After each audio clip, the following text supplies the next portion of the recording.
Hey yo, what's going on? Be Righteous here, and I got something different for you today. This is a mini-series that will accompany 2 more videos after. A beginner's guide to the solo DPS and a beginner's guide to the solo skill build. This will be great for all the new and returning players. Also, those who just have a problem running through heroic content. It'll give you a solid foundation for a standard build out of the 3 most popular: tank, DPS, and skill. My channel consists of builds from DPS all the way to skill. Also guides and gameplay, so if you're interested in stuff like that, then please drop a like and don't hesitate to subscribe to my channel if you're new. Let's get into this. Alright, for your standard tank, I'll give you what's best in slot for that type of playstyle, while also showing some gameplay of how it performs. When making a tank build, you want to have something that can benefit you as well as your squad. The way you can benefit your squad is by having this named healer chess piece called Point Man with perfect Vanguard. It's very easy to get. All you need to do is kill James Drago for the first time from the Wall Street mission in New York. And if you don't have Warlords of New York, then farm Summit with targeted loot allocated towards Healer and you'll get it in no time. This chess piece provides bonus armor just for deploying your shield. 50% of your armor is granted to all squad mates. So if you have 2 million armor, 1 million bonus armor is granted to them. Doesn't matter the range either. The cooldown for this is 25 seconds. All you need to do after that is equip brand pieces that have total armor for their bonuses to increase your armor even more. Next, roll armor regeneration and hazard protection for your attributes to become as resilient as possible. Now, I know a lot of you in the comments will suggest a Foundry Bulwark gear set instead of this, but that gear set is locked behind the Iron Horse raid. And I know there are so many of you who have not done the raid or even want to. The way I've set this up is something anyone can easily put together. I just went over how to benefit your squad. Now, this is how you benefit yourself with weapon damage. 2 things help you with that.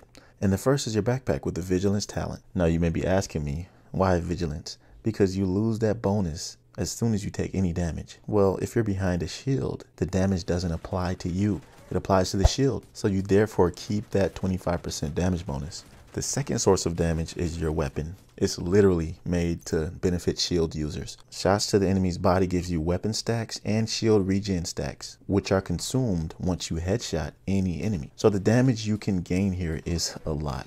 Now, to get even more sustainability for your shield, use the Technician specialization so that you can equip the Artificer Hive. This skill is the only specialization that can give you this, and it periodically heals your shield passively without using any of its charges. It just needs to be equipped and not thrown on the ground. And of course, you want to use the Bulwark Shield as your second skill, the most formidable out of the 3 and one that will grant the most survivability. Before I end this guide, I want to give you 3 suggestions of tank builds, each with a different shield but conceptually the same. And if you don't know me, I'm one that does not make builds which are considered standard. So these builds I will recommend are off meta but still as effective as a meta, and I know you'll enjoy them. Just know that it's a bit more difficult to farm these builds. The first one is called Gravedigger. I made this a couple weeks ago. It has a tier 4 Crusader shield, which is far more tank than your standard DPS and still hits like a truck. The second build is one I'm very proud of, and you're pretty much invincible in heroic content. The way you deal damage here is by literally looking at the enemy, because you're using the deflector shield. This build is called Insurmountable. The third and final build, it's not really a suggestion, it's just a promo because it's the next build I'm coming out with. It's unreleased, I'm working on it now, and it's pretty much complete. It's so strong that I soloed a legendary with it. This build bridges the gap between DPS and tank, the perfect fusion. I can't wait for you to see it. Unbroken will be out real soon. All of this will be linked in the description, so check them out. I hope this beginner's guide helped you, and if it did, drop a like and subscribe to join the Identity family.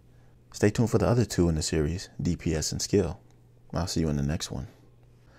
Be right out.